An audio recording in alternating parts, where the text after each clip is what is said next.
I'd like to start off by acknowledging that we are meeting on the land that is the traditional territory of many nations, including the Mississaugas of the Credit, Anishinaabeg, the Chippewa, the Haudenosaunee, and the Wendat peoples. It is now home to many diverse First Nations, Inuit, and Métis people.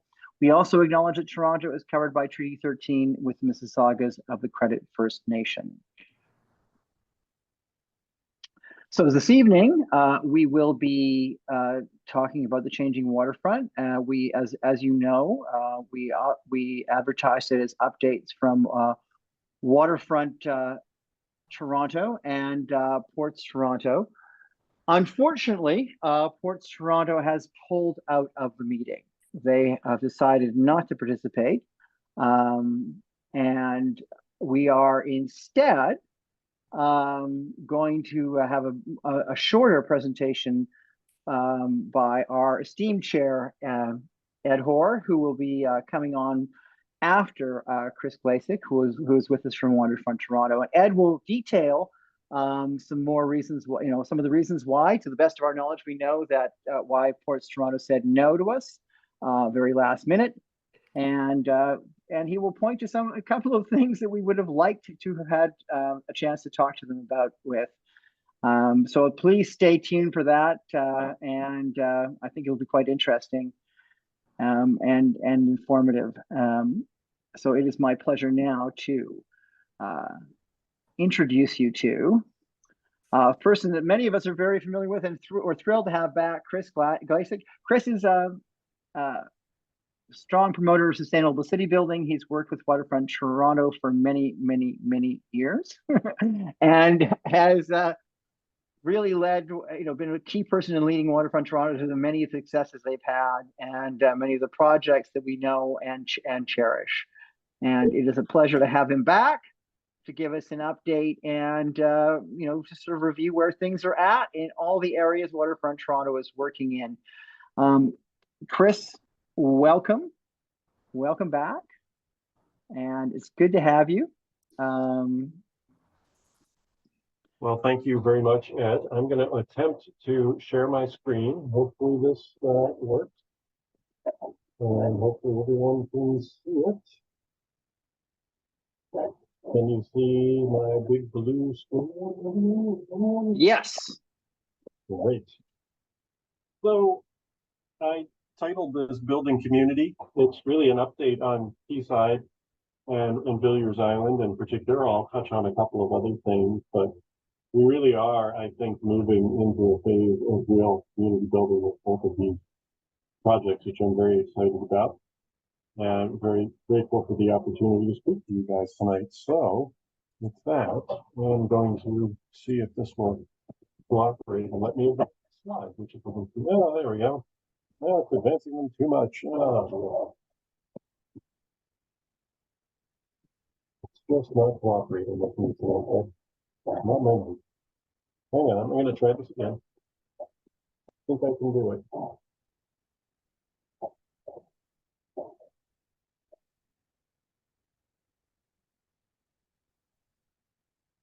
Okay.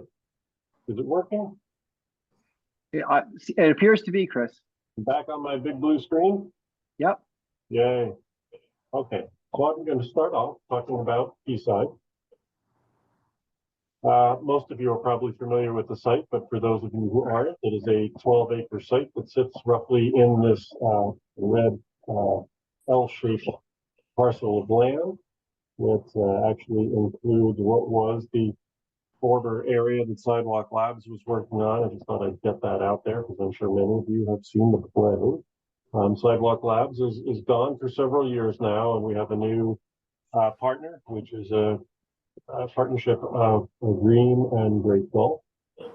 Selected through an RFP, and we are getting into the rezoning process that's necessary for this, but also starting to get into the design, which is I think very exciting. Just to give everyone a sense, so you see the Quayside proposal kind of circled this image on the right, a series of towers along the Gardner Expressway with the mid-rise buildings along Queens Quay, and then that circular building, which is just a placeholder for the idea of a a cultural attraction in that corner. So in total, what we're looking at is 7 mixed-use buildings, 200,000 square meters of floor area, about 4,600 residential units, 869 of which will be affordable. And for those of you who know that we do 25% affordable housing, it's actually 25% of floor area, not of units, which is why 869 is a little bit under 20%, but it actually does work out. 5,000 square meters of retail space, all the components of a complete community, so educational, so we'll have a primary school, childcare, community spaces, a small amount of office space, and 3.5 acres of public realm, and I'm going to talk about that in a lot more detail as we move along. So just to break down as simply as I can the project components. The boxes in green are really the development sites that Dream, the Great Gulf, will be developing, and you can see the footprints of the buildings outlined. The orange is the Parks and Public Realm, which is being designed and delivered by Waterfront Toronto in lockstep with the private development that's happening. And then the blue is Queens Quay, which will be revitalized to its full extent once we have funding for the transit and are able to build the transit. We will build some of the improvements to Queens Quay now, most notably extending Queens Quay east, and this drawing shows Queens Quay in its future alignment going right across the Parliament Slip. And if you see this funny blue triangle, it's kind of floating underneath there, that is the north end of Parliament Slip, which we are going to fill because we have to fill it in order to extend the street and extend the streetcar across there. And then the last piece in purple is the cultural destination, which is sort of there at the bottom of the screen. So these are the major project components. I forgot to mention at the beginning that I am joined by Pina Malazzi, who is managing a lot of the design work for Quayside. She's here. And I think Ray Tasaka is joining as well, and she's doing some of the work on Villiers Island. So when we get the questions, they will be able to provide answers that I'm not able to. So just looking at the development plan quickly, it's kind of broken into a little bit of code. We've split it into a number of blocks or buildings. So you see the red boundaries kind of dividing it into these buildings 1A, 1B, and 1C. That's kind of like phase 1 of the project. The building 2 is kind of phase 2. And then over a little more to the right, we see building 3B1 and 3B2. Those are the developments that our development partners will be working on. You'll see it omits a little triangular slice at the north there, which is in fact the building that Sidewalk Labs was in. That's privately owned. We do not own that site. And that developer is working on development plans that we hope to be able to coordinate with our project, but that is not fully coordinated as of yet. So that piece is going to work out. And then block 4 is kind of a fourth phase. And then down at the bottom is block 5, which is the future cultural site. And I point this out because I really want to show you the next slide in particular, which is affordable housing. So I think one of the things we're pretty happy about with this scheme is that we're going to be delivering on our commitment of 45% affordable housing, but also that we are not really doing any visibly segregated buildings. So let me explain that a little. So if you see the beige color along the top, those are buildings that will have affordable units integrated within the larger building that will be that will also have market rate units. So it's what we call strata title. So there'll be a segment of the building that's owned by the affordable housing provider, and then the rest of the building will be owned by the condominium corp. And you can see that we've got 4 out of the 5 tall buildings along the Gardner will have strata title, and so those will be completely enveloped within those those projects. And then along the bottom, you see the yellow. Those are being considered and will be designed as standalone affordable housing buildings. And there is some desire for that on the part of some of the affordable housing operators. So those can actually be freeholds for whoever owns and operates those units. But architecturally, you're not going to see them as distinct because that whole long bar along Queens Quay all is going to read as one building. So it's almost like strata title line down instead of stacked vertically. And I'll show you the renderings and you'll get a better understanding of what I mean. But we're pretty excited about the amount we seem to be able to deliver through this project. I just want to show you some of the architecture. So block 1A is what we call the Western Curve. Is my little group of, we're going to move that off to the side. I don't know. Can you guys see this side thing, or is it blocking some of the rendering? I'll get this out of the way. So the Western Curve is a very interesting building. It kind of reintroduces the idea of architectural ornament. So the green is like a ceramic tile that's actually cast with a kind of ornamented pattern on it. And then it also has these very unusual bay window projections that also have balconies on top of them, which are meant to have extensive plantings, which will make the building read of building. It's a very I think novel approach to condominium design. And Alison Brooks, the architect, is actually considered probably the leading female architectural practitioner in Europe right now. And she's actually from Ontario. So we're kind of excited that she's doing one of our projects.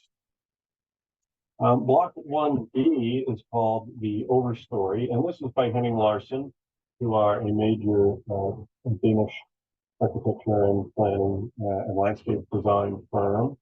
This building is going to have a base of mass timber, which will have the community hub, as well as some other retail spaces and spaces for the building. And then it's meant to be using a carbon sequestering concrete structural system up above. Henning Larsen is a big leader in energy efficient green buildings in Europe and have actually been involved in some of the buildings that she has done elsewhere in the city. So we're quite excited about this project as well. And then this is the Timber House by Ajay Associates. And here's where I want to talk about the affordable not being so visible. So this is really intended to read as one long building. It's meant to show the wood on the outside. I think that's going to be a technical challenge for them, but they want to see if there's a way to actually do it. If you've seen T3 in East Bayfront, which is the office building that Hines is doing, while it was being built, you saw all the timber and it was just amazing. And now that the glass has gone on, you have to look a little harder to see the timber because the glass covers all the timber. We're hoping that there's a way to actually keep the wood exposed here.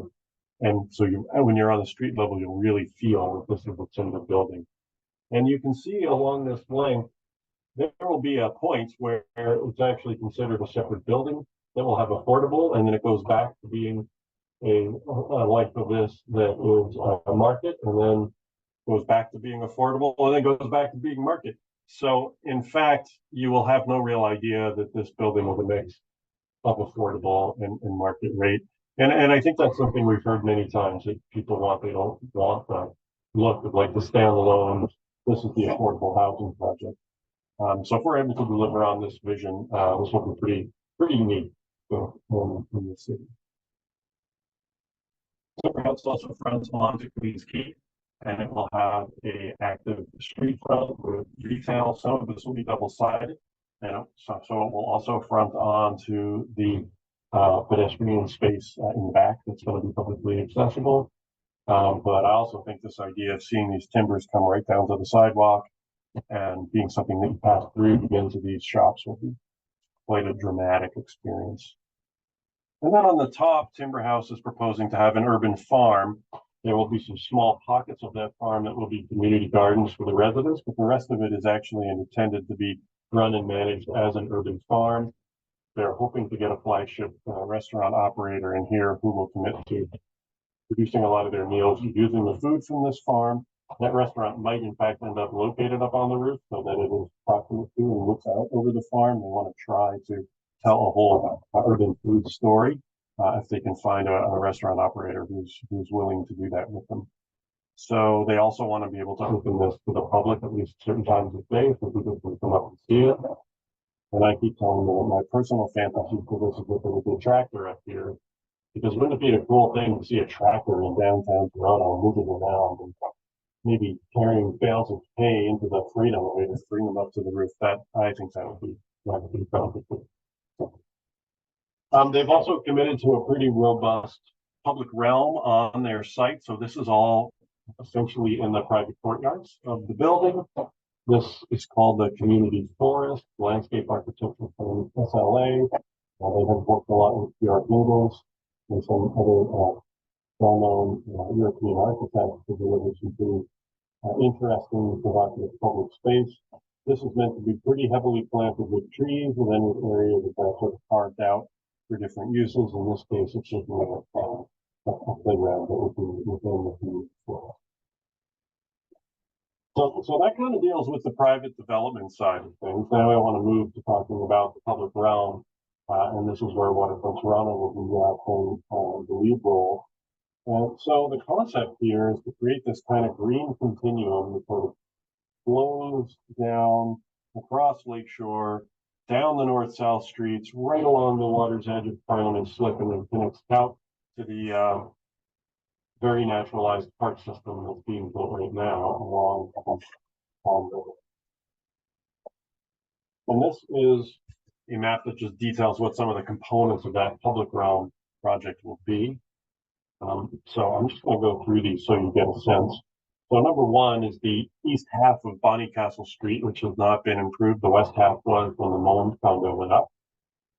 Small Street, which is number two, which I think is going to be an amazing street. It's got pretty hefty amount of planting built into it. It doesn't need to carry too much in the way of traffic. Then there are two unnamed streets, Street A and Street B, which are really on the very eastern edge of the site, along the silos, and future developments. Parliament Street is being, I say straightened out, though it does have a little curve in it. Hey, Chris, can you hear me? Can you hear me, Chris? Yeah, I can. Can you, is there anything you can do to improve your sound? It's a bit garbled. I don't know if there's, you either try a little closer or something or other. It's just, we're only getting part of it. Oh dear, I didn't know that. Or is there something obstructing the mic, maybe? Or something like that? I don't think that there is, actually. That's strange. Let me just try to talk closer. Is it better if I lean down to my computer like this? Does it improve it at all? I would say no. You would say no. Oh dear.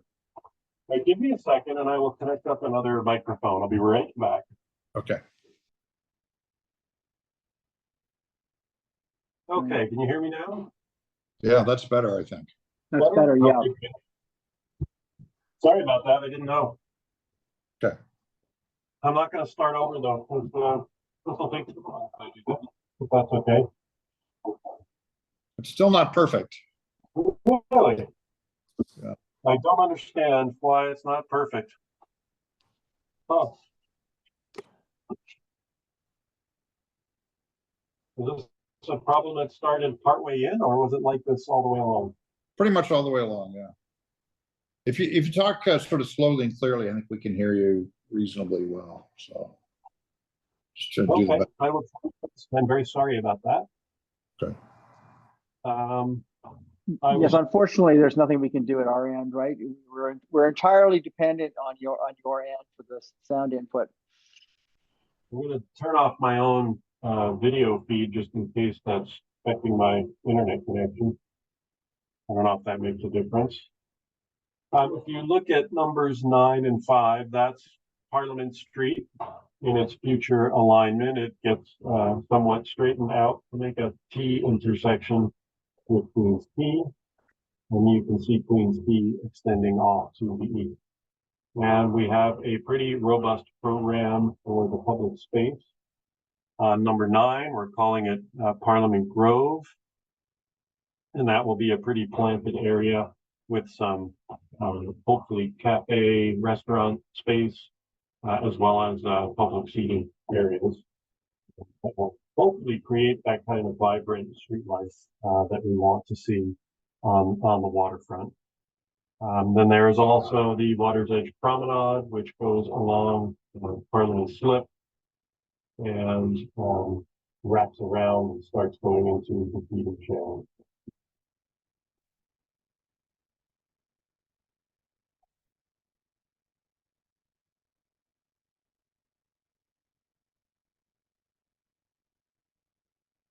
It shows you some of the precedents that we're thinking about, some of the principles that we're trying to use. We want our public realm to be consistent and continuous with what we've been building next door, so that the Quayside neighborhood feels like part of the rest of the neighborhood. We're hoping to do some green infrastructure to help manage stormwater. We want to do, a series of different plantings that create different layers and different experiences. As with everything we do, we want it to be very inviting and human scale, with some hopefully some moments of comfort, even in the colder weather, and for it to really be intuitive, functional, and legible.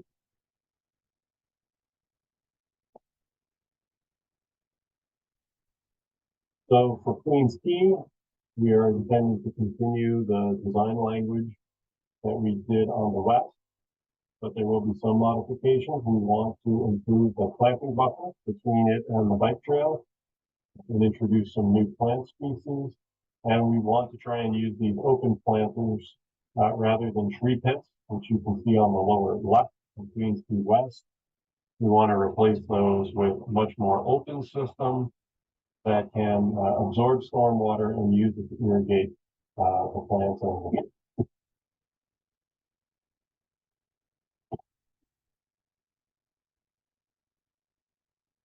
When we get the money for transit, we will have this cross section. So we'll have the 2 lanes of traffic on the north side, a TTC right of way in the middle, and then on the right hand side, we'll have the Martin Goodman Trail with the planted buffers on either side. And then all the way on the right hand side or the south will be the red and white granite mosaic from.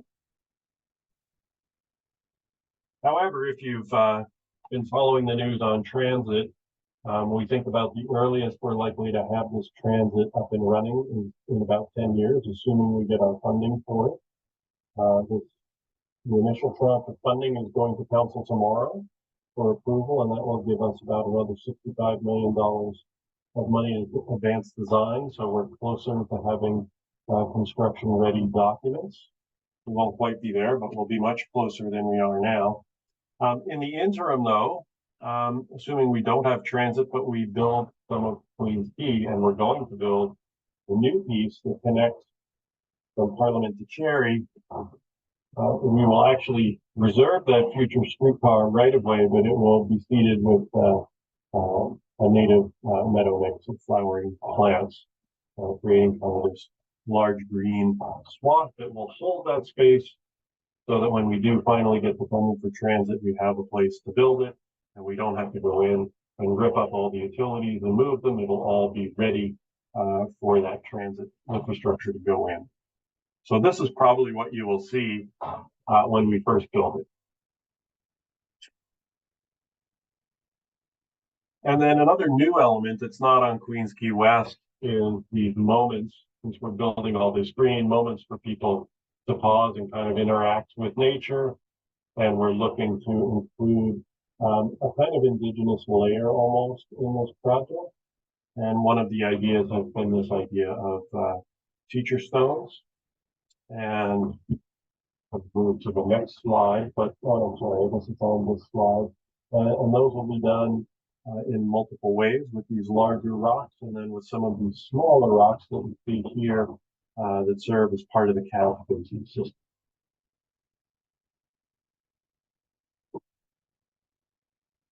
the teacher stones. And we'll be planning for companion seating for those who are terrific.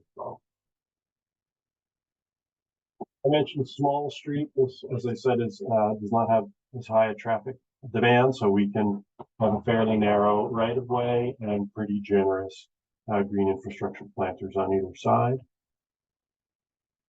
Again, trees and open planters, not in tree pits, which will promote tree health and allow us to bring that with more green. And then on block 5, along the Parliament Slip, the Water's Edge Promenade, we want to continue part of the design that we've done on the Oval Promenade, but again, we want to green it a little bit more because this portion is really a transition between our very urban and urbane Water's Edge along the North Shore, transitioning down to Villiers Island in a much more naturalized park there. So I just wanted to give you a taste of what to expect is going to be happening in your in this community coming up. So design work is ongoing, and it looks like we are planning a public realm meeting on November 20th to talk about some of this design work. We are advancing with the Lakeville construction, and we expect that to begin in January of 2024. So that's just a few months away. We will start building the new dock wall and then begin infilling that triangle at the north end of the site. Late 2024, we're going to start building the infrastructure for the internal streets. And then early 2025, the Parliament Street Queens Quay intersection and Queens Quay extension construction will get, well, it's really just the intersection at this point in time. We aren't going to be extending it all the way to Cherry on this first phase, but we will reconfigure that intersection, create that block 3 development block, and set the alignment for extending it through Cherry Street in a subsequent phase of work. At the same time, early 2025, we'll start working on the Water's Edge Promenade. And right now, the Dream Grateful team hopes to break ground on the first building, which I believe is the Western Curve building, in 2026. So that's kind of the trajectory here. I want to transition now and talk about what we call the Keating Channel Pedestrian Bridge, which is really all about creating a linkage between Quayside and the Bayfront community and Villiers Island and the Portland Flood Protection Project. So you can see that pretty clearly on the map. So Quayside is here kind of in the upper left. And there are all those buildings lining Lakeshore that I showed you renderings of. And then block 5, right at the corner of Parliament Slip and the Keating Channel. The red dashed box is where the bridge is intended. And the bridge will land on the south side in Promontory Park North, which has not yet begun construction, but there will be a Water's Edge connection from that bridge down to Promontory Park South, which already is in construction.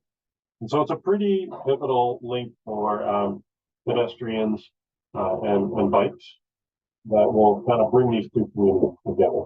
And I just wanted to show you, if you didn't see them, we launched a design competition. We have 5 shortlisted teams who have submitted design proposals. We did a public presentation of these a few weeks ago. We are in the process now of doing some due diligence on them before we announce the winner.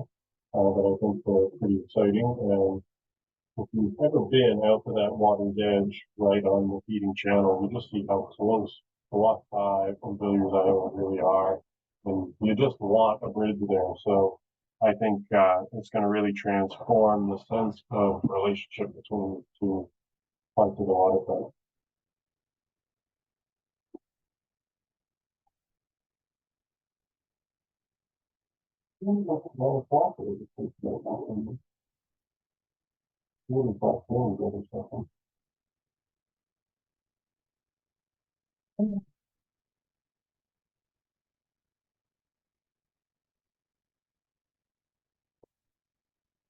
So in terms of what to expect for the bridge, The bridge we show here was basically in policy development and consultation, really starting in 2010 when that bridge was first flagged as something we wanted to encode in the precinct plan. We've started our procurement process or this February. The design competition submissions came in, and they came in November, and we hope to be able to announce a selected team soon, and then actually get into schematic design starting in the new year. We have about 16 months of design time, and then 18 to 24 months of construction. And we hope to have this new bridge open for people to walk across it in spring of 26. So now let me shift to Villiers Island. Just putting Villiers in context, you see it's in the lower right-hand corner here, and it really is a new island, kind of taking its place amongst the whole ring of islands around the Toronto Harbor. And starting to complete this emerging green with the harbor, and particularly the whole park system around Villiers Island, or what we call River Park North and River Park South, Promontory Park North and South, the eventual promenade on the Keating Channel, into Villiers Park, which is going to be associated with the public school next door, and of course the National Wildlife. This is just a fly-through model of what the waterfront is beginning to look like. It's a very different waterfront than it was 18 years ago when I started working here. Now you see Villiers Island there on the right. And I think one of the things you'll notice about Villiers relative to everything else is that it appears very low density and low scale. And I point that out because here's just a still view of that same set of development. Because one of the things that we have heard is that we want to maximize housing, and in particular affordable housing, and that Villiers was being proposed at a relatively lower density than most of the rest of the area. So we engaged in a rethink of the densities to try to look at where we could add floor area and where we might add some towers. And we identified three kind of fundamental approaches that we did consult the public with once already. Approach one was really focusing on the Keating Channel itself to kind of reimagine it almost as the Chicago River, kind of lined with tall buildings. Approach two was to cluster all of the density around Cherry Street. And approach three was to sort of add the density sort of more to the middle of the island. And so here's what those kind of looked like in model form. This was approach one, and each of these added, significant amount of density. Approach one had about the most at about 60%. Approach two was a little bit less than that, but not significantly less. And then approach three was again a bit less, about less.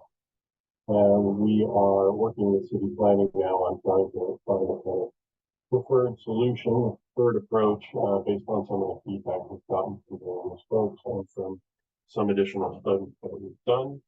And I just want to run through some rendered views of what Villiers itself will look like as it gets built out. So Old Cherry Street has historic buildings that have the historic silos on it, and will be kind of reimagined as having a broad public space along the street. The silos themselves are meant to have a public space that's been at least tentatively called Silo Square, and the ability to use those silos for art projections and other things. But the centerpiece really is intended to be the Keating Channel. And here you see a view kind of looking west and deeper in the Keating Channel. In the distance, you can see the arch of the new bridges that we've built. So the arch bridges will be the red ones. And a vision for a really great promenade on either side, lined with retail shops, restaurants, really becoming a kind of destination This is a very unique place in the city. This is the only spot in Toronto where we really have a kind of double-sided urban canal where there can be the kind of interaction and interplay between each side. Most of the rest of our waterfront is more of a one-sided waterfront. You've got land looking out over a broad expanse of water. And this was always envisioned when we did the design for the Don River, because this was where the urban intensification would happen. And then the naturalized river to the south is where it starts to become less urban and less intense. So we're really hoping to be able to make this vision happen and have Villiers Island bring this to life. Chris, hello, it's Ron Jenkins. Yeah, I'm wondering if you can, if you have any speakers playing back at the same time as you're talking, if we're getting a feedback that way, or if you could lean back maybe from your microphone. Well, I don't think I have any other speakers going. No, I don't. I really don't know why there's a problem. I'm very sorry. Yeah, I'm just wondering if maybe the positioning to your microphone is an issue. Kind of in the spot I always have it in, and I've not had a problem before. So I'm not sure what more to do. People seem to be observing. I mean, you're not visible now, but when you were, they noticed, and I noticed too, that the clarity improved when you were in certain physical positions. Oh, really? Okay. Is it any better if I'm leaning in closer to the microphone like this, or is that worse? Right at the moment, it's not bad. Okay, I'll just stay in this. Since you can't see me anyway, I'll just lean over heavily and speak as close to this thing as I possibly can. Okay, then. Thank you. Yeah, no problem. So similar to Quayside, we have a summary table here of what we're targeting. We don't have as much precision yet, because this is still in earlier planning stages. But essentially, Villiers Island has 14 development blocks, about 800,000 square meters of GFA, which translates to about 9,000 units, which is probably around 16,000 residents on the island. City Council has directed us to go for up to 30% affordable units, at least on the public lands here, and most of Villiers Island is public land, except for the 2 blocks that are grayed out in the middle. We've also set a minimum of 10% commercial and retail, which is not a very high ratio, but we are expecting, of course, East Harbor, which is kind of just across the way from this, to be a very intensified commercial neighborhood. So we're not really sure that Villiers is the right place for a lot of commercial. Again, we are planning for the school at the east end, community center at the west end. And this actually ends up with about a total of 50 acres of public open space, which I think makes Villiers Island one of the best served neighborhoods in terms of parks in the downtown.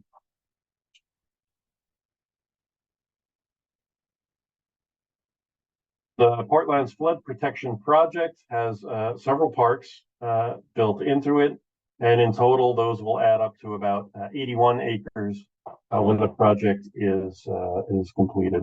Some of that's on Villiers Island, some of it isn't.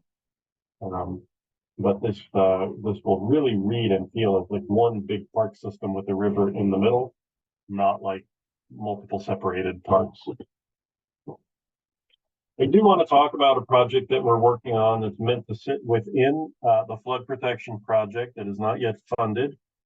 And you see it outlined in red there. It is the play park. We formerly called this Destination Playground.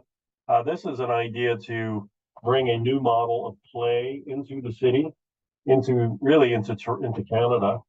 There are 2 of these unique play parks in North America right now, both in the United States. One is Maggie Daley Park in Chicago. If you've been there, it is an entire sort of park area devoted to different types of play for kids. And an even more amazing example of it is in Tulsa, Oklahoma, in a park called the Gathering Place. Our park here is about the same size as the Gathering Place. Our play areas are about the same size as the focused playground in the gathering place.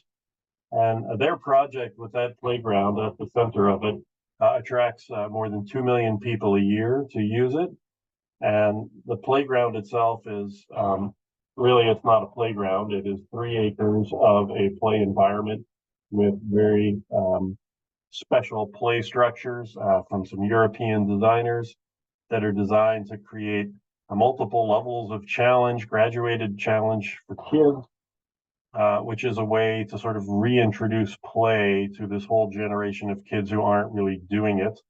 Our approach to playgrounds has become very boring in North America, and kids don't really use them very much anymore. They do not compete with, video games and phones and all of that. And this new type of approach to play is proving able to get kids back outside and re-engaged in physical activity and reconnected to nature. So this is a site that we've reserved for it. It was always reserved for some type of catalytic use. And we think a playground like this would be really an amazing use. This is not funded through Fort Lyons flood protection.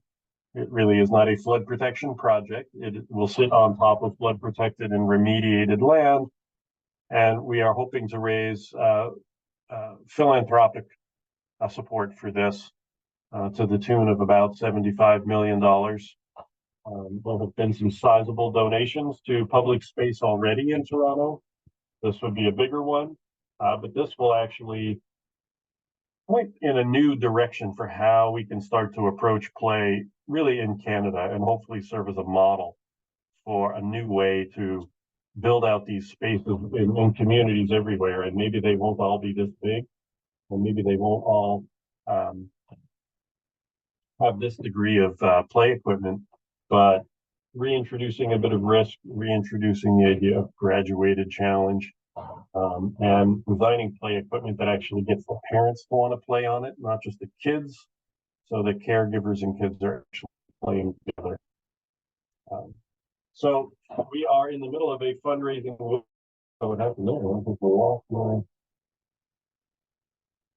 lost my screen. And it's not letting me share again, Ed. That was about the end of my presentation anyway. I was just going to explain that we're doing a fundraising campaign. We're in what's called a quiet phase right now, where we're approaching individual donors. And hopefully we will attract some lead donors, and then we will do a more public phase and try to raise more broad public funding support for the project. But this will be a really exciting addition to the waterfront if we can make it happen. Yeah. So, and your video's off too. You can restart if you there you go. Hi. Can I reshare my screen? You can reshare your screen. All right. Don't seem to want me to go. Okay. So this is what the park looks like. There's several different garden rooms that each have different types of play equipment. We have more information on this than I included here tonight, but you can just get a sense of the scale and scope of what's involved in one of the playgrounds. And here is our fundraising campaign strategy. And we have a new person who's leading fundraising for us. Her name is Cheryl Roddick, and you may see her in future public meetings talking about this. I just want to wrap by talking about the marine strategy. So we are looking at options for enhanced waterborne transportation across the harbor. We all know about the Toronto Island ferries, but there are getting to be more and more destinations that are not just about getting from the Jack Layton Ferry Terminal out to the islands. We want to see if it would be feasible to run a sea bus system, and maybe that could even be a year-round sea bus system that might start to link all of these points.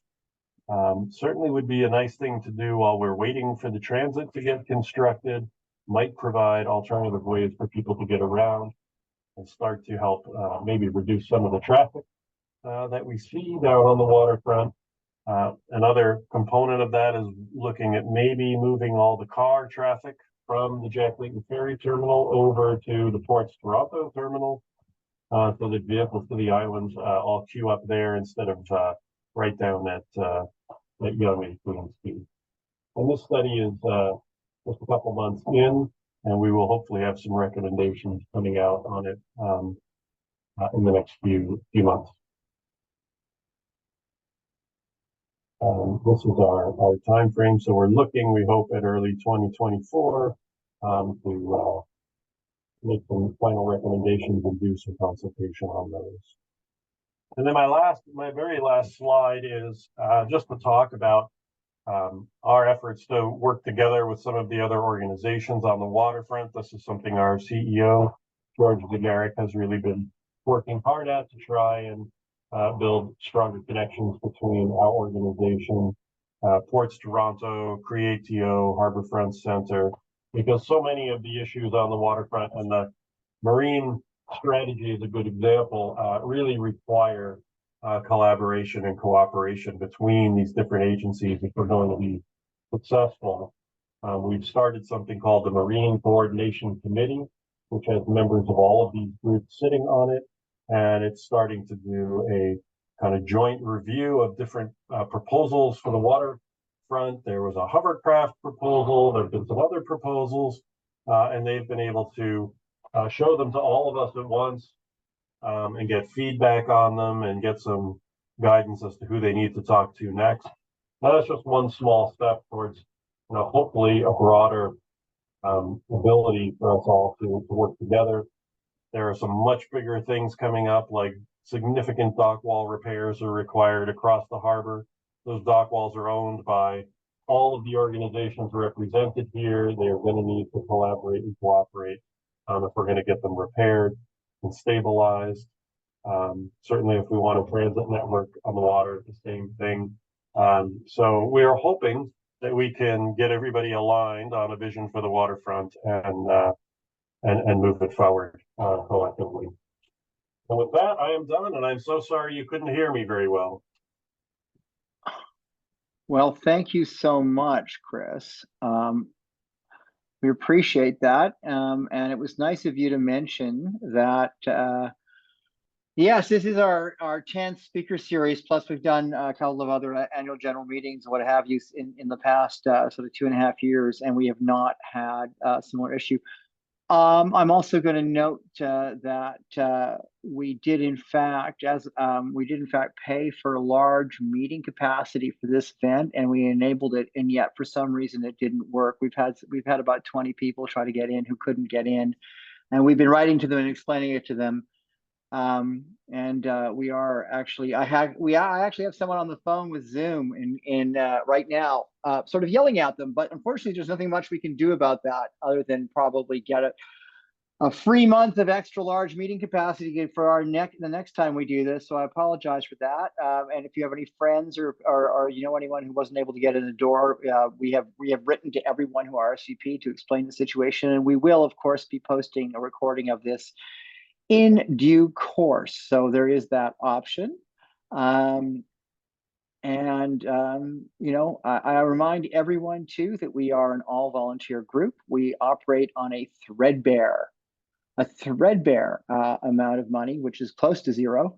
It is unfortunate when it's particularly annoying, as I'm sure all of you can relate to, when you go and pay for something and you don't actually get it.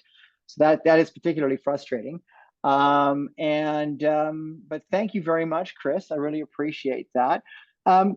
Chris, will you also share the slide deck with us as well, so will we be able to post that on our website? Absolutely. Brilliant.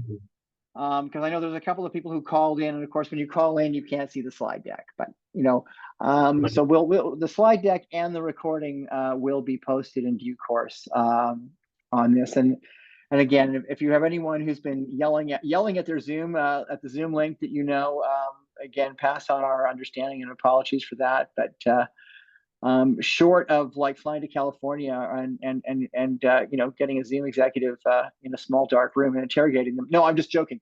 We definitely won't be doing that.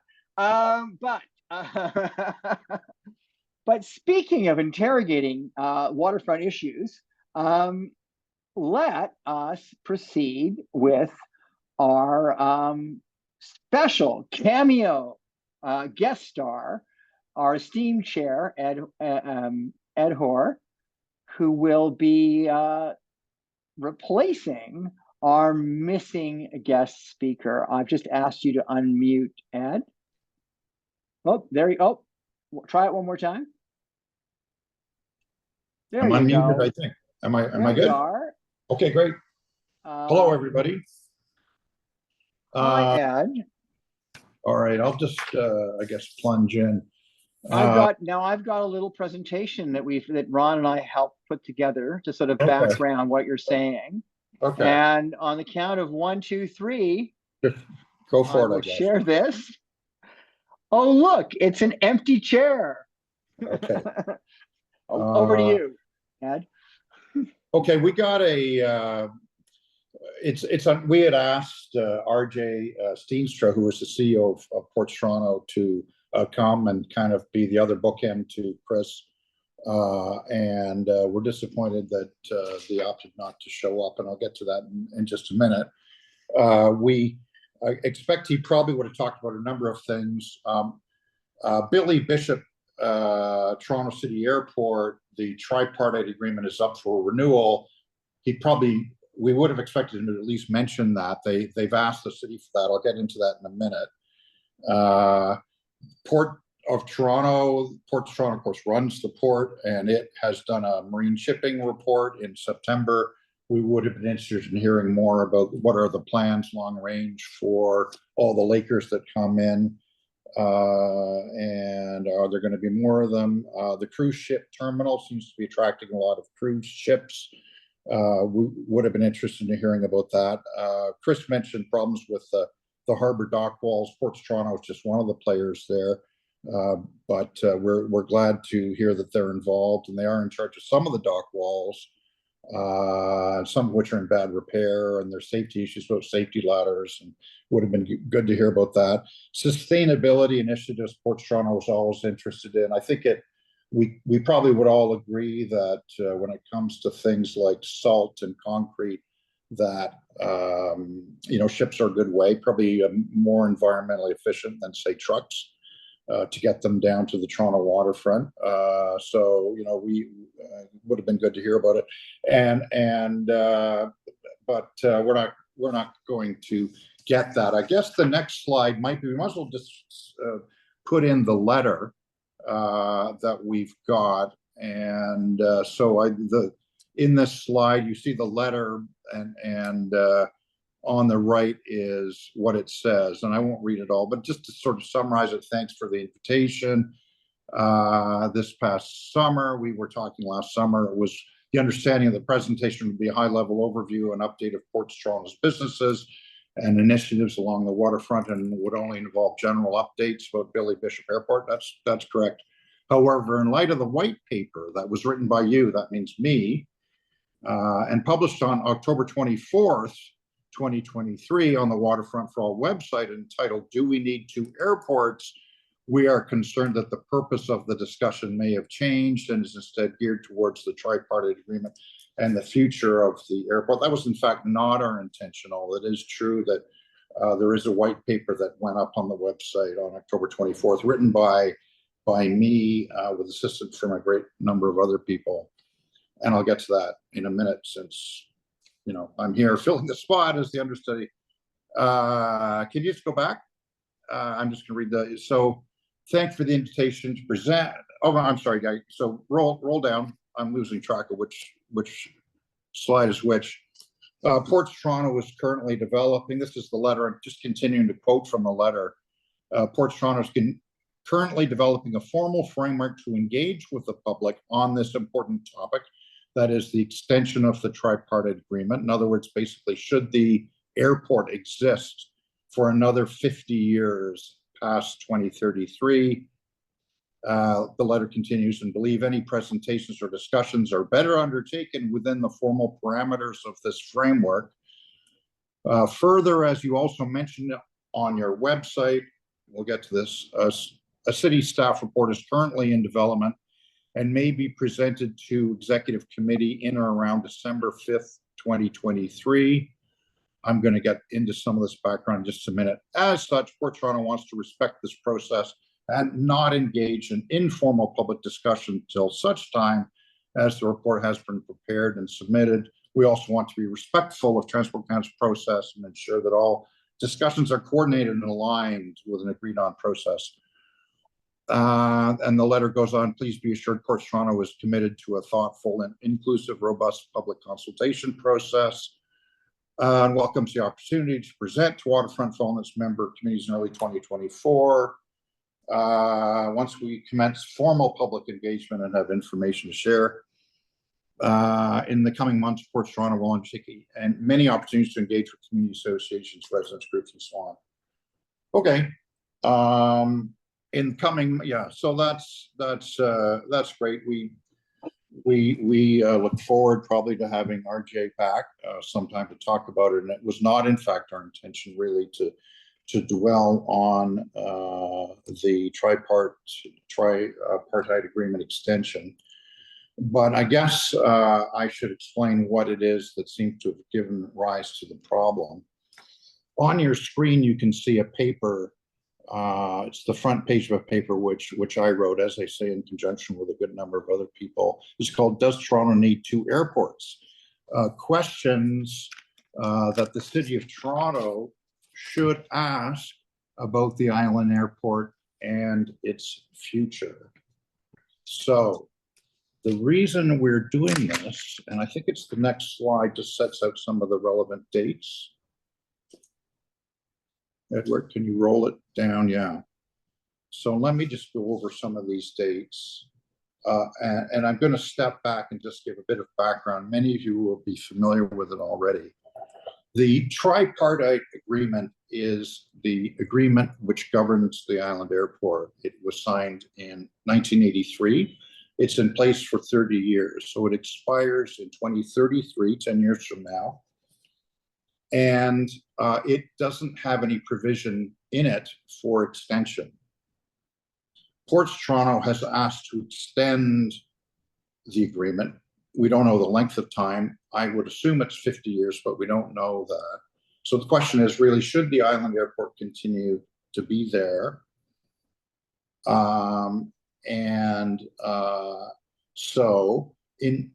There's another thing that's affecting the timing of this, which is that for unrelated reasons, all of the airports in Canada above a certain threshold size have been asked to create what's called a RESA, which stands for a runway end safety area. That is an area at the end of the runway that plane can run off onto in the event of an emergency. We all remember the Air France crash 10 or 15 years ago, where the Air France plane at Pearson went off the end of the runway and sort of ended up in a kind of a creek. And luckily, everybody got off the plane safely, but that caused changes around the world in airport regulation. So Port Toronto, like a lot of other airports, has to comply with that. There's a time frame. There's transition provisions, but essentially it has to be done by January 2027. That's just over 3 years from now. And because of the tripartite agreement, the city has the ability and the duty to approve that change. In other words, they have a veto on it. They can say, we don't like it. So in that fairly short time frame, Port Toronto has to design the RESA, implement it, build it, get it all up and running in about 3 years. Now, it's a significant project. 2 years ago, Port Toronto suggested or answered a query, how much is it going to cost? And they gave a range of 50 million to 130 million. That was 2 years ago. Construction costs have presumably gone up. Early estimates are often low. So it could obviously be more. So that's a very significant amount of money. And you can see why Port Toronto needs to know now whether they can extend the agreement, because if they are going to build this thing at that kind of a cost, then they want to amortize it over presumably a 50-year period or some lengthy time. Otherwise, it doesn't make financial sense. So the upshot of that, the upshot of the RISA deadline and the 2033 deadline is that, and I think most people are not aware of this, but the decision about whether the island airport should continue to be there is probably going to be made in the fairly near future. I've heard estimates of the next year and a half, for example. It's not a decision that's 10 years away. It's kind of upon us now because of the Ports Toronto request to extend the agreement. So, looking therefore at the timeline of important dates, you'll appreciate that it's a kind of a big decision. It really gets down to what's going to happen to that 200 acres. Is it best to extend and continue to have an island airport, or is it not? Now, those of you who have been tuning into our speaker series for a while may recall that a year ago, we had Nicole Swearhun, who is a well-known facilitator around the waterfront, and she gave a talk on how do we talk about the future of the island airport, where she was making a suggestion as to what the structure of a consultation process should be. She said, I would give the same advice to anybody, no matter who asked me. You find out who the stakeholders are, you look at the options, that kind of thing. It was a great talk. It was quite well extended. The deck and the talk itself are on our website. So that was about a year ago. The other thing that's happening, as was mentioned in the letter from Ports Toronto that I just read, is that executive committee of council is going to consider a report prepared by city staff on December 5th. As we understand it, it could, I suppose, be delayed. But this report that's being done by city staff now is going to be on the website about a week before the meeting. So that's around November 28th, give or take. And I think will be submitted to the committee about a week before that. So that's soon. That's like something like November 21st. 2 weeks from now, there's going to be this long report, 30, 40, 50 pages, where city staff is not going to say we should agree to the island airport being extended or not. What they're going to say is, here's how the process should unfold. Here are the studies that should be done. Here's how the consultations should work. Here are the concerns that basically need to be addressed to make this decision. So, because this document would seem to be kind of described, which we haven't seen in draft, and know nothing really about it, because it would seem to be defining the scope of this big decision that the city faces. We at Waterfront for All thought it might be a good idea to put in a paper, which was drafted, frankly, in a bit of a hurry, saying, not that we don't like the island airport, but just that we believe that the city must consider all of the options and that there's a bunch of background legwork that it has to do to make an intelligent decision at some point in the near future about this long-term issue, which really stretches ahead of us for generations, which is, do we want to continue to have two airports or not?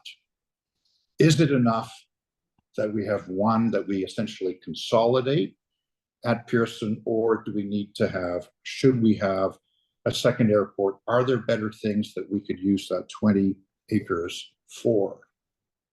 Now, one of the things that Nicole said in her paper is you got to define what the options are, which seems kinds of obvious, but it has not, to this point, in my view, really been done. What are the options exactly?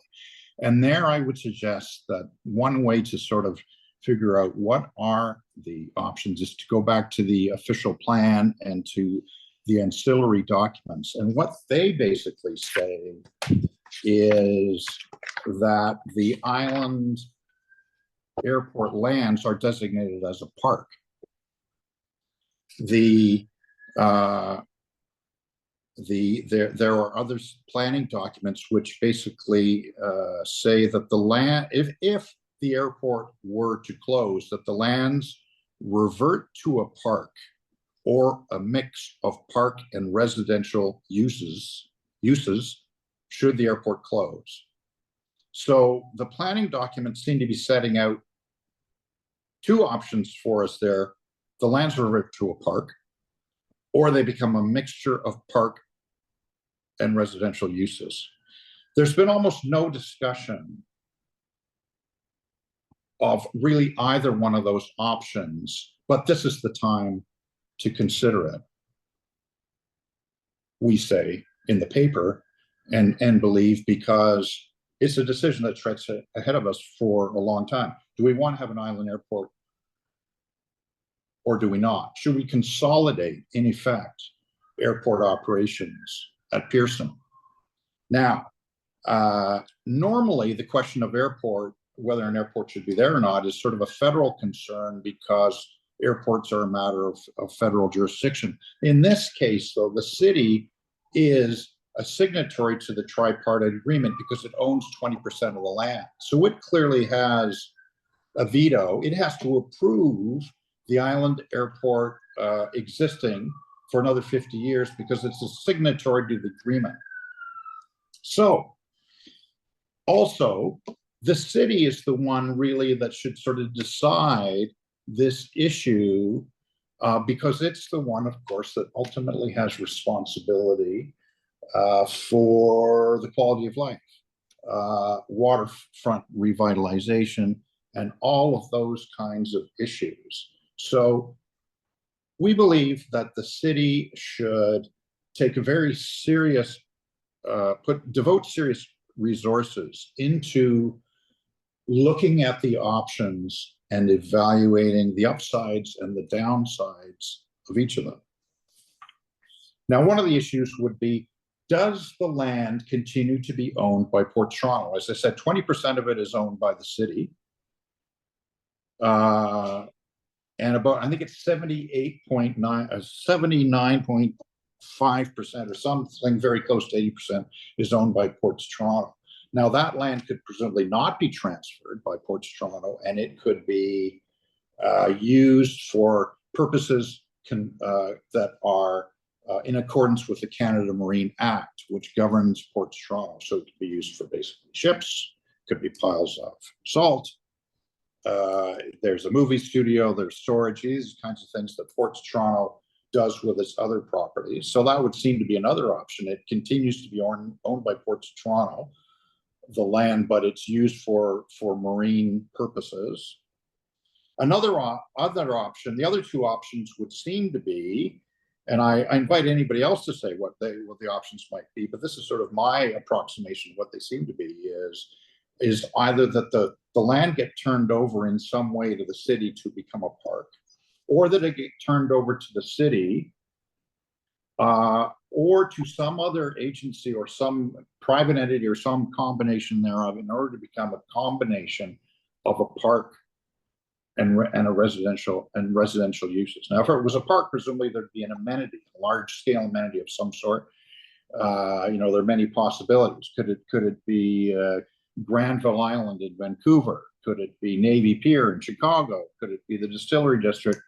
Who knows? These are details that would have to be worked out later, but this seems to me to be the time to talk about what these options are and what are the pros and cons.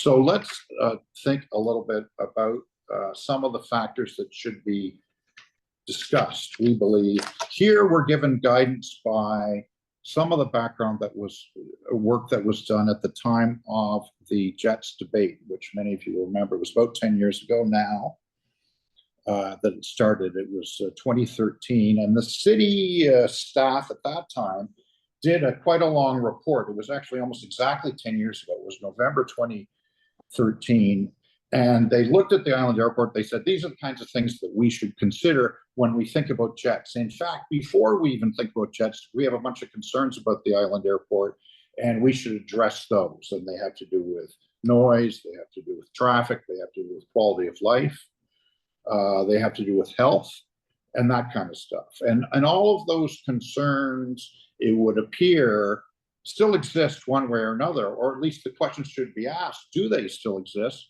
or have they been solved, or not? Or are they possibly worse? In some circumstances, they might be worse, or perhaps they've improved. There are some things that have changed. For example, Porter Airlines is now operating out of Pearson. I don't know how much of its operations are there, but I think it might be approximately half.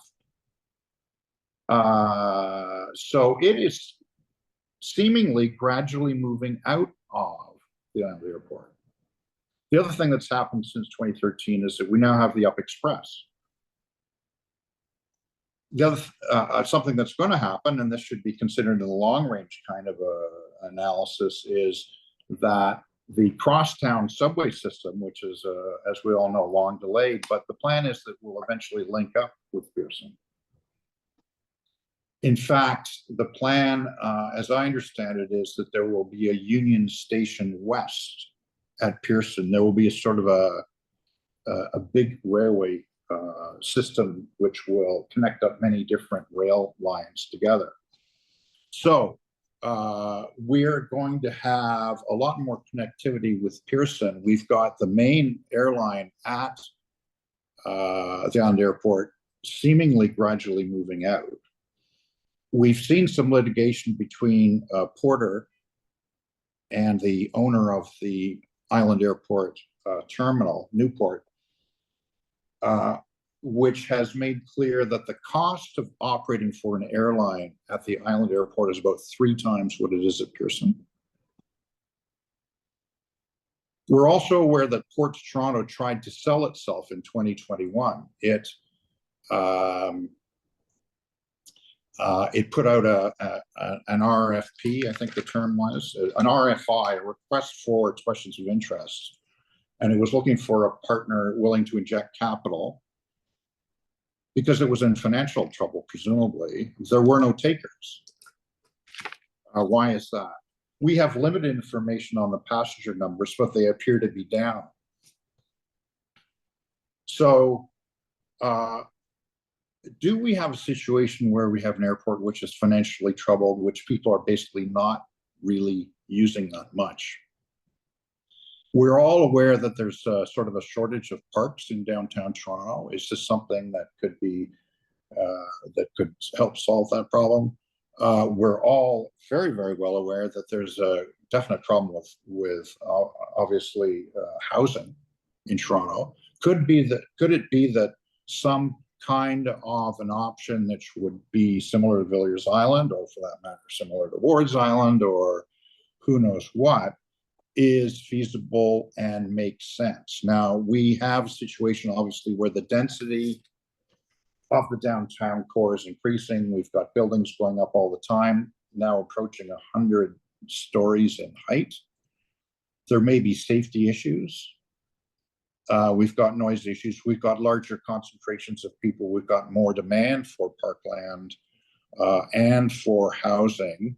An airport may have made sense in 1983.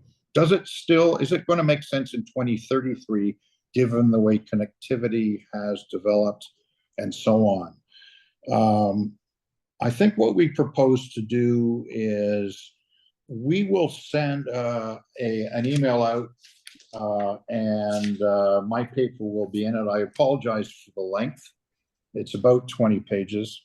I did make some effort, I can tell you, to make it at least somewhat readable.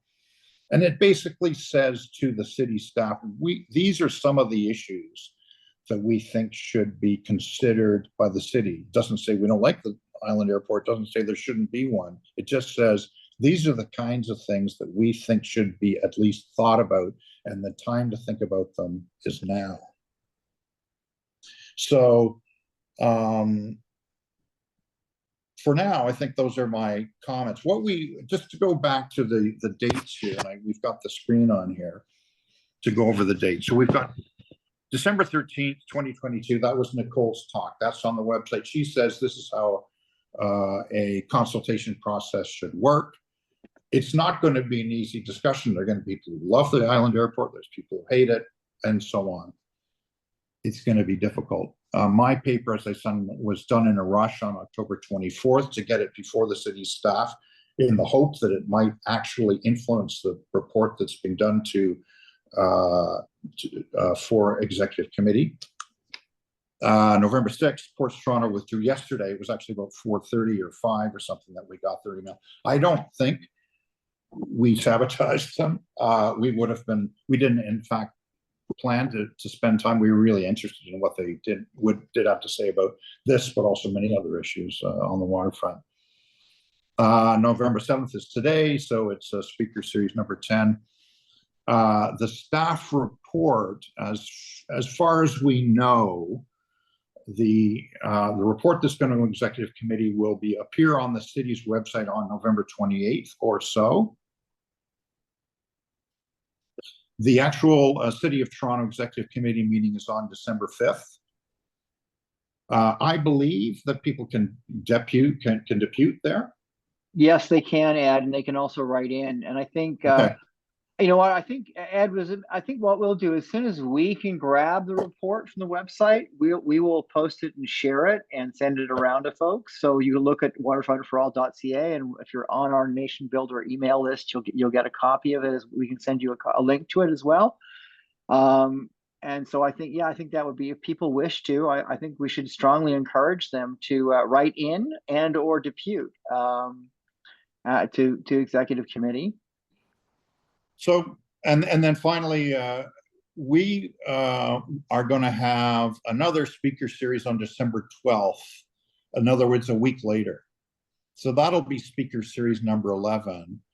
But we're not going to have a speaker. I don't think.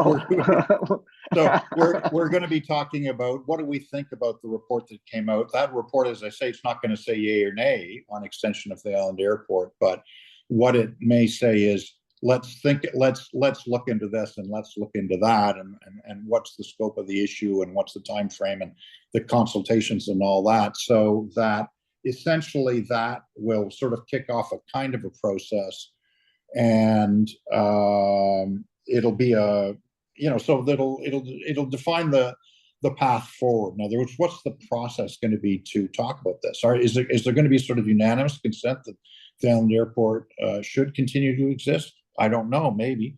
Or is it something that people will want to talk about?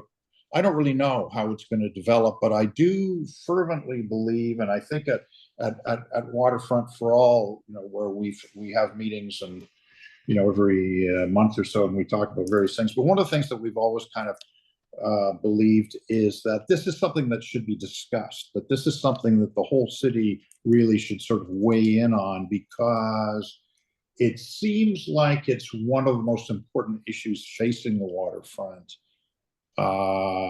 that we've had so far, because it affects sort of the soul of the waterfront. There's such a large amount of land involved, and what do we really want our waterfront to be? So I guess that's my pitch for now. I would encourage people to have a look at my document. Maybe it'll help you go to sleep, or maybe you'll enjoy it. I don't know. And be aware and involved in the City of Toronto process. Have a look at the city staff report when it comes out, and let's all meet again on December 12th and maybe talk about what do we think and what should happen going forward. Great. Well, thank you. Thank you very much, Ed.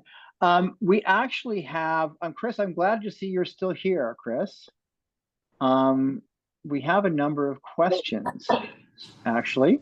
One question that's been put by Dinah was about, she's a user of the Cherry Beach Off-Leash Dog Park, and in the interest of full disclosure, so am I. she's concerned about the impact of the trucks taking away the soil from the the big river dig, and going along Unwin and creating a lot of sort of a bit of dust and mess, and that now I did clarify with her that I thought she might have been referring to other trucks, but apparently she feels that those are probably coming from the Villiers Island site. Is there anything you can say about that, Chris? Well, I don't know for sure which trucks it is. I can find out what route our trucks are using to pick soil that has to be removed from the site and report that back to you. I don't know. I do know that we are hoping to open the new Cherry Street Bridge before the end of the year. And I am imagining if that happens, that will take some of that truck traffic off Unwin. So I would have to get back to you on all of this, though, to confirm that what I'm saying is correct. Well, thank you. I want to know. We also had a couple of thoughts. People asking questions about the treatment of the pathways and walkways in both leading to the parks and into the parks from the more urban parts of Villiers Island. Wondering if those are all going to be hard surface or porous, or how how that's going to be addressed. Thinking in terms of both the experience of using those things and also the water flow and waste, etc. Yeah, it's a great question. So there are different path treatments depending on where the paths are or what the paths are. There's kind of a hierarchy of pathways in the parks around the river. There's kind of a main path, which the designers call the hallway path, because it's kind of the main connector. That is paved with asphalt. There are some smaller paths that I believe are also paved in asphalt. Some of them might be, but then there are also paths that are just paved, so to speak, with crushed limestone. So where we don't really want the hard paving, where some of that may end up underwater and storm events. So there's kind of a bit of both, I guess, is the answer. Okay. And there's another question about the density on Villiers Island. I know that you had that relative. I was happy to attend, as several people here this evening were happy to attend the consultation on upzoning Villiers Island. Can you just remind us where we're at on that and what comes next? Yeah, so I think what we've kind of aligned on is about a 60% increase in density over the original 2017 precinct plan.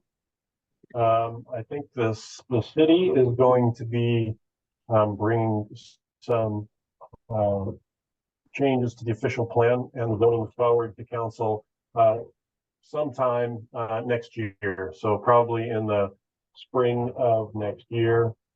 I believe there's going to be a round of consultation on that before that is done. But I'm not exactly sure when. I would have to get back to you with that too. I don't know if Ray Tasaka is still here or she will be answering to that question. She was here earlier. No sign for. Okay. I can try and get you that info. Okay, great. We can share that.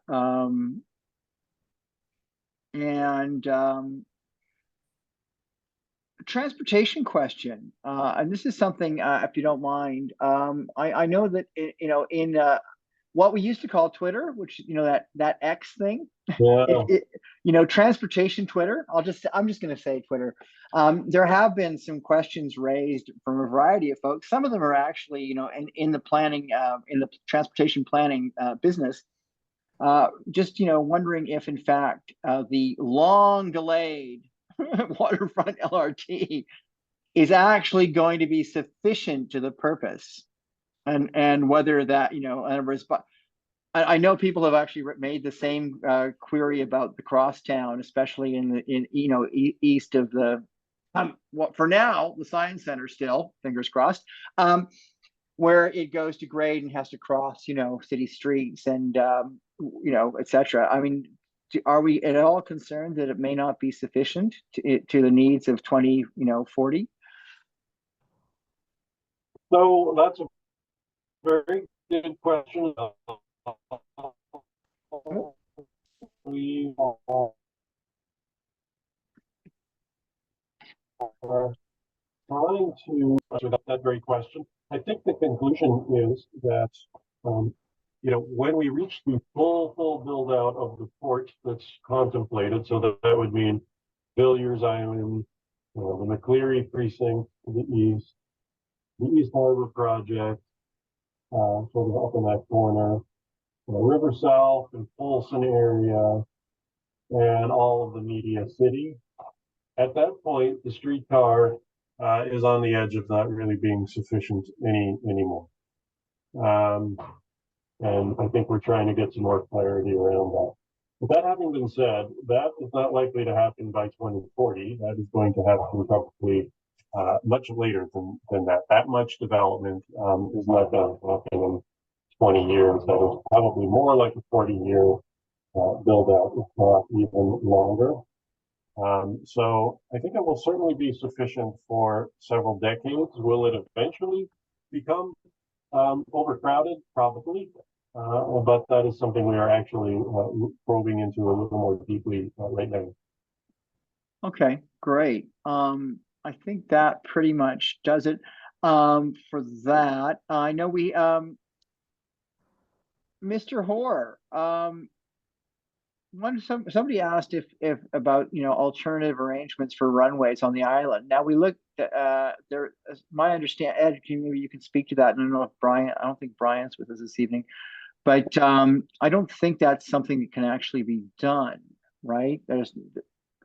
I'm not aware that it can be. Yeah. I don't know, but we haven't seen the formal documents as to what Ports Toronto wants. So, maybe they're going to say, oh, we want to change the runway and make it substantially different somehow. I would think that's unlikely, but I suppose it's possible. Right, but it doesn't have any. I mean, there's enough of an issue with the fact that the runways may not be long enough anyway, even for the current Right. usage. Correct? Right. Yeah. Okay. Chris, someone's asking a question about marine users sitting on the marine steering committee. Is that is that some or attending or understanding how the steering committee works and or attending meetings and that? Is that something that's open or ongoing? Well, so the committee is really more of a kind of working group of the agencies that are involved, and the way it's open to the public is really by reviewing proposals that people are making. Where we're getting stakeholders more involved is in the CBUS and water taxi study, and then we have a whole stakeholder group. The Marine Coordination Committee, just to be clear, isn't a decision-making body. It's really a sort of place for all of us to be together and hear about proposals, and then be able to take those proposals back to the leadership at each of our respective organizations. So it's not a deliberative body in that way. It's really just it saves people having to go to multiple organizations in the first place. Okay, so, but it's not as a sort of informal working group. It's not something that people can make presentations to. Is that correct? Make a presentation if they have a project proposal. Yes. Oh, how do they go about doing that? Well, they contact. Any member of the group. They're working with Ports Toronto on something, they can ask the person at Ports Toronto to bring it. If they're working with us on something, they can ask us to bring it. So that's pretty much how you do it. Okay, thank you. Sorry, I just okay, thanks very much. On a separate question.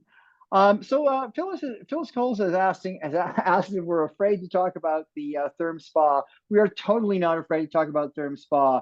Phyllis, it's just not a topic for this evening's meeting. Just as a quick bit of history, at a meeting we had at an in-person meeting, we well-attended Metro Hall in-person meeting we had in the time, back before the pandemic.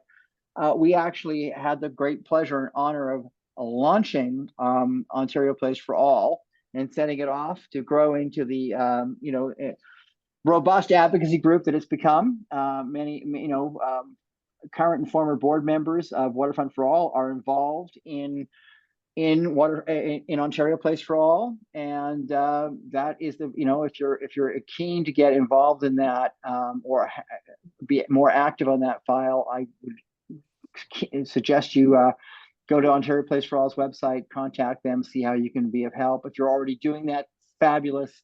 But it is not something that Waterfront Toronto has anything to do with. It is completely outside their remit. It is also outside Ports Toronto's remit. And in fact, it's also, as we've discovered, mostly outside of the remit of the City of Toronto. It is a provincial matter.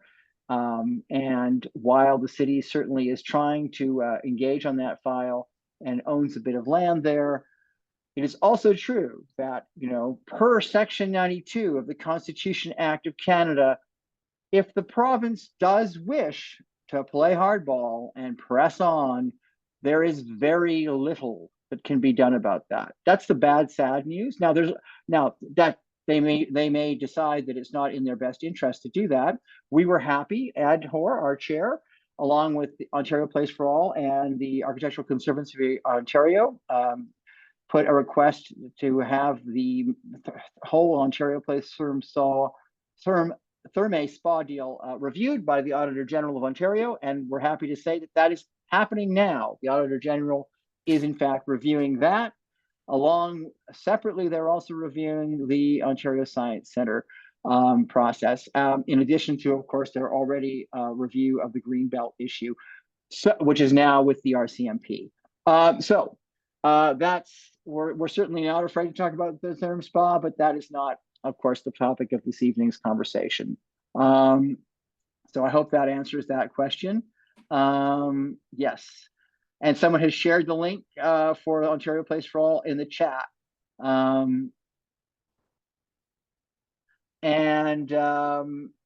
Yes.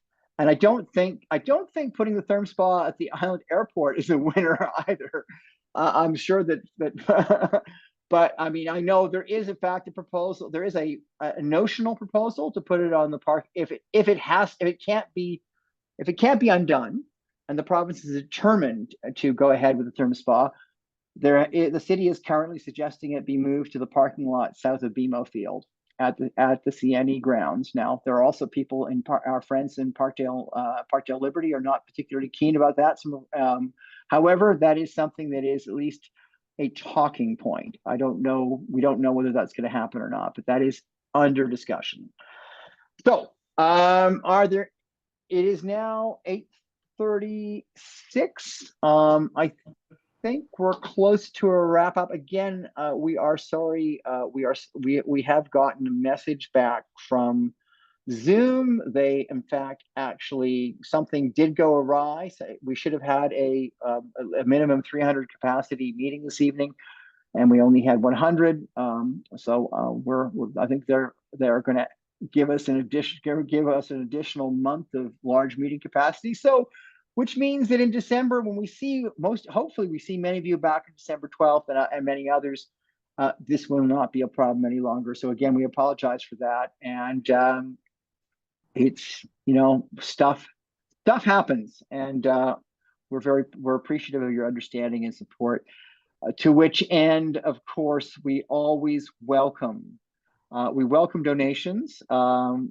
It helps keep things going. We can go to our website and hit the donate button, and if you can give us a little bit of something, because you know what, it's really exciting. And I'm just going to hint at this. We haven't made any specific commitments, but we are looking forward in 2024 to having some in-person meetings again, which of course means that they are more expensive. Our website and Zoom costs are in the, about, you're looking at close to $300 a month to for all of that, believe it or not. But of course, as we all know, an in-person meeting can cost $1,000 extreme, very, very easily. At least 500. So we're looking at that, though. We're excited about that, and if we can get the support we require, then we will certainly look forward to having some in-person meetings. In January, with a date to be announced, we're going to be looking at transportation issues on the waterfront and all along the waterfront, every single part of it, and in the new and following that, probably in spring, we're going to have a large group meeting. We're going to get people who are waterfront users. We're going to call it Waterfront Joy. We had hoped to do it this past summer, and we weren't able to pull it off for a host of reasons. But we think it'd be a nice way to welcome spring back to the waterfront by getting a raft of different people who do all kinds of things: swim, kayak, dragon boat, et cetera, et cetera, et cetera. So those are the things we're looking forward to doing. And again, as Ed said, it's our AGM on the 12th. At the moment, per our bylaws, only member organizations can cast a vote, but anyone can stand for the board. Anybody can. All they have to do is get the support of the voting members to be placed on the board. So that is something, if you're interested in what we do, and if you could help us do an even better job of it, which is always welcome, please consider that. Thank you all, and for coming. Thank you again.